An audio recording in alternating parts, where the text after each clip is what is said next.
Hey there everyone, this is Aurelian, and we're playing Knights of the Old Republic 2. So, in the last part we leveled up, and we haven't done it yet. We are level 4 now, which means we get an attribute point to spend. Putting it in strength, obviously, because a strength of 15 wasn't doing us any good. And our skills... I think this will be good for now.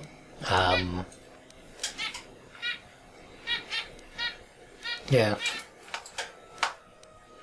If we're very, very lucky, we can get away with only putting one more level's worth of points into treat injury.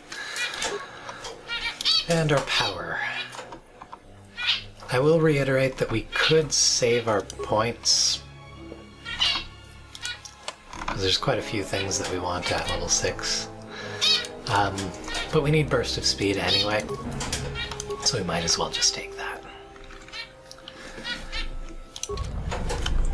And we're good. Let's head into the next area.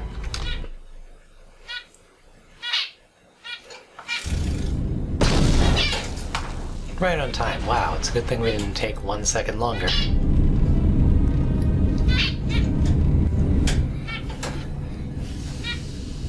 And that's the maintenance officer.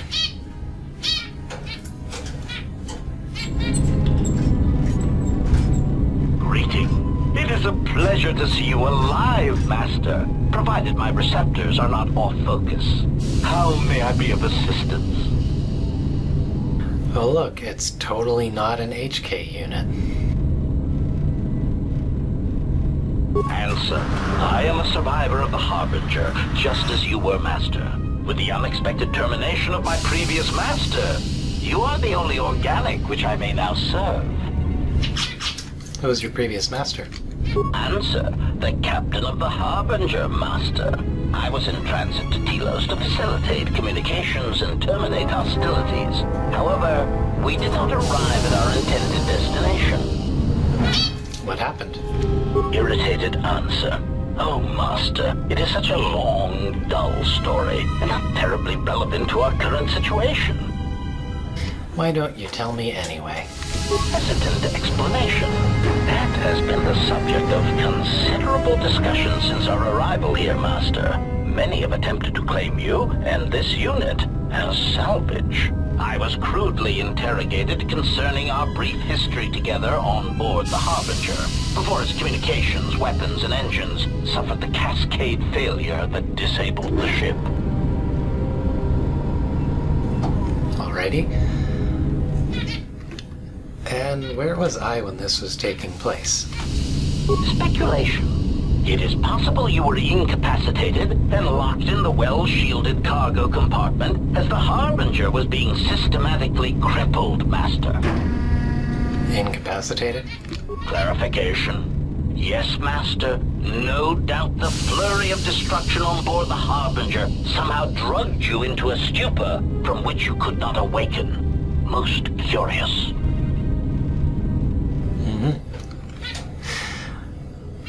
What do you mean, drugged? Placation. Merely a turn of phrase, Master. The implication that your state was due to the result of ingesting large quantities of Juma juice was unintentional. I meant to communicate only that you were somehow rendered unconscious before you were locked securely in the cargo hold. Sounds legit. So it wasn't sealed in the cargo hold, someone locked me in. Clarification. By locked, I meant sealed, Master. My vocabulator seems to be malfunctioning. Naturally. What happened next? Recitation. Following the unusual set of coincidences that led to the cascade failure in the Harbinger's systems, we were boarded by a small freighter with unknown ID codes. It appeared that this freighter had been attacked, and the captain wanted to study it. This freighter appeared to be still spaceworthy. Your cargo compartment was breached, and you were taken on board the freighter shortly before the Harbinger's systems began to go critical. I, too, managed to board the freighter before the Harbinger's destruction. We were most fortunate to have survived, Master.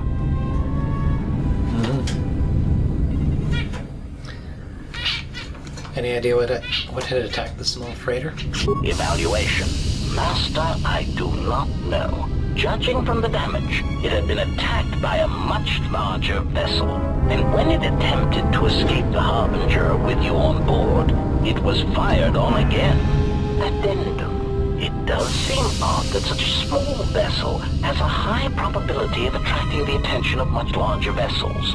Not a welcome trait in a freighter, to be sure.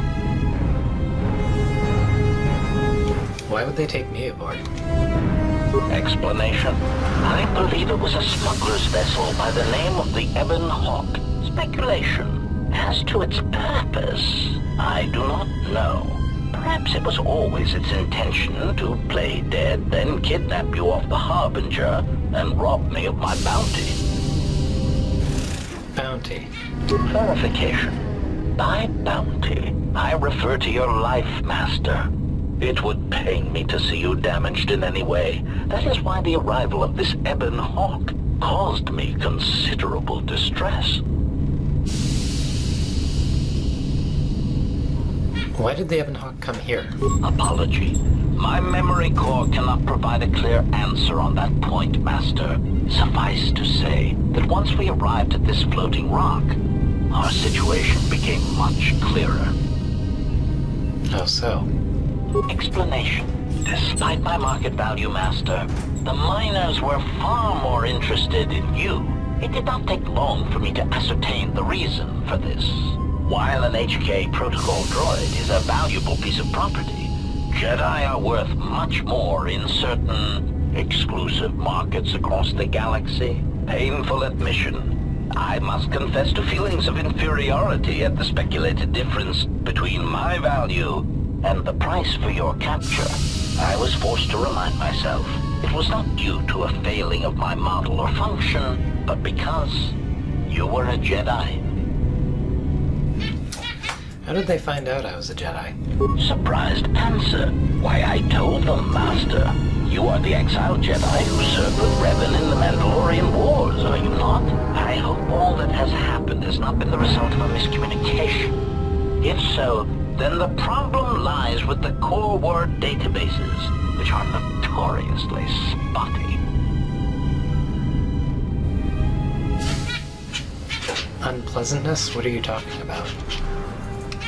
Answer. All that has happened has been because they believe you to be a Jedi, Master. They debated what to do with you as you lay unconscious in the medical bay. One group seemed intent on selling you as property. The other group opposed this. I like that other group. Then what happened? 3 standard hours after the division between the miners became apparent, accidents began to occur throughout the facility. A result of improper maintenance, I believe. These accidents coincided with the degradation of the mining droid behavioral cores. Crude models are prone to such failures, resulting in murderous rampages. The mortality rate of organics in the facility rose quickly. So what happened to the rest of the miners? Many miners began to join you in the medical bay as a cascade of flawlessly timed detonations occurred in isolated gas pockets in the lower levels of the facility. The explosions herded the miners into emergency sections of the station, quickly and efficiently cutting them off from communications and facility control. But sadly enough, not the ventilation systems. Sadly enough. You see, the explosions had damaged specific sections of this facility's ventilation systems, causing a slow, lethal buildup of toxic fumes in the dormitory level. Are there any left alive? Answer. I do not know, Master. Ironically enough, any miner that fled to the dormitory level to protect themselves from the droids and the explosions would find themselves in a gas-filled death trap. Then I need to get in there to rescue them. It is unlikely any miners remain alive. As I said, the dormitory has been cut off from the rest of the facility, as has the hangar bay. There is no escape. There must be another way to reach the dormitory. Theory. You could walk across the surface of the asteroid to the dormitory airlock, but such a route would be extremely hazardous, and I do not wish to see you damaged. Those miners could be hurt or in danger. We need to make sure they're all right. Warning, Master. Continued exploration of this facility may place you in unnecessary danger. I encourage you to return to the medical bay and wait for retrieval from a vessel that is no doubt on the way, even as we continue this pointless conversation. No doubt. I'm going to find those miners and you're going to help me. Weary resignation. Very well, Master. But there is very little that I can do. You see, the airlock is sealed by a code. Alright, so how do I get the code to the airlock? Correction. Oh, I already possess the code, Master, but I am afraid that it will do you no good. What do you mean? Condescending explanation. Master, the console governing the droid maintenance area and the airlock is voice-printed, musing. In the last days of his life, the maintenance officer was quite careful about voice protocols, bordering on paranoid obsession. Conjecture. I suspect once he realized something was wrong in the facility, he voice-locked the droid bay functions. A prudent measure, but in the end, he met the same fate as the rest of the organics. You said you already have the code. Condescending explanation. Oh, yes, Master. The code is Maintenance Control Voice Print ID R1B5. But unless the maintenance officer speaks the code, it is useless. Then how can I bypass the voice print? Answer. Master, you cannot. You are trapped here just as I am. There is nothing to do, except patiently wait for whatever the future has in store for us. I'll be going now. He has a lot more to say, but we're 12 minutes and 40 seconds into the video now. Yeah, that HK droid is the source of all of your exposition for stuff that Kreia can't give you in this entire facility. Sonic imprint sensor. The protocol droids help. I've finished work on the sonic imprint sensors. I've installed them in the mining droids, but I'm locking up the original here to prevent the other miners from using its ability to record and play back voices to override the droid's voice print protocols. Short version is, it's a voice recorder. This is a workbench. This is like the medical bench, only we can use it to upgrade items. The only item we can upgrade right now is the longsword, but basically we're able to put in a thing or remove it, and then you just assemble it and you get it as you want it. We can also create items, computer spikes, parts, security tunnelers. Those are the big ones. Obviously they do require a certain skill, and they all have a certain component cost. Computer spikes are expensive, but they're also probably the most valuable. In fact, I think we'll make one. We'll make two. Can also make energy shields, repair kits. Repair kits, by the way, are just med packs for droids. And you can also make some weapons, which the weapons you can make go like the number of weapons you can make goes up the higher your skills. And it says armor, range, melee, and lightsaber. It means mods for those items. We don't have great skills yet, so we can't make much. But it's an option. It'll be... Oops, already looked in there. It'll be a better option later on. It is a pleasure to see you intact, Master. Yep, so everything there. So we've not even begun to scratch the surface in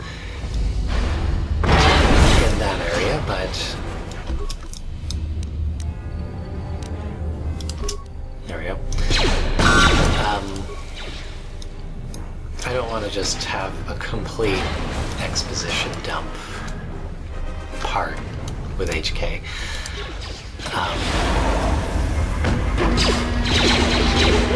So we'll return there later on.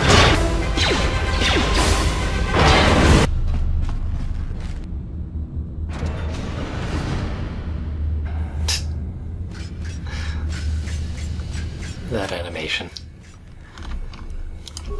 Yeah, apparently advanced mining droids are bipedal and have, like, more advanced mining lasers on them.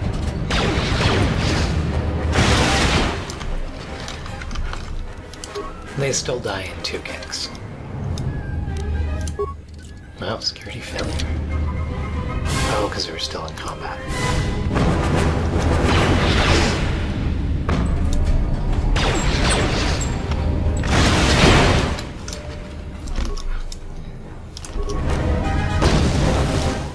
There we go.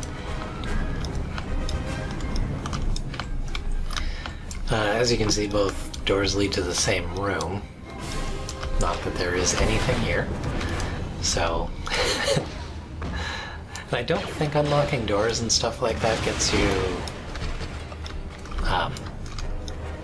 experience, so... not much point to that room except the one droid there.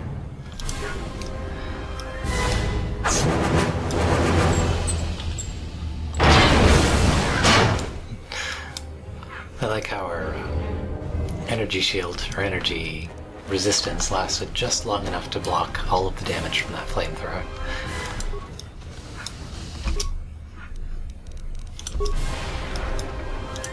I think these just explode, so...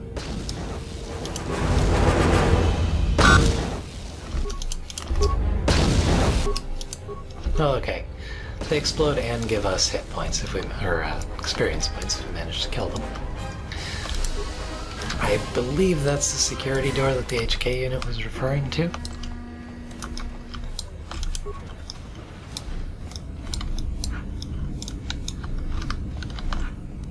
And this is our reflex package. Nice. The reflex package is an implant. Increases reflexes by 1.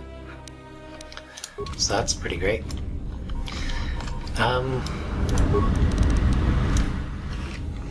So this is the maintenance console. This is where the maintenance guy did most of his work from, I assume. We'll check the system ID signature. The computer matches the console signature from where the sedative command was issued that killed all of the miners in the medical bay. Numerous safety overrides were bypassed under the guise of issuing emergency treatment. 2 cameras within the medical bay were linked to this terminal, then locked into place. The one in the morgue and the one in the Colto tank room. We could pretend it wasn't the HK unit that poisoned everyone, but I wouldn't be fooling anyone. Now we can access the maintenance logs, and there's a lot of them. So we're not going to do that in this part. Instead, we'll check for exits from the fuel depot.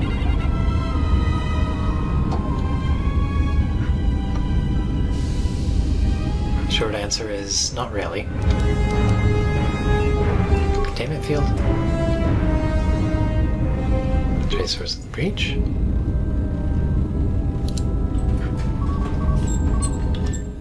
Fuel lines connect directly to the hangar bay.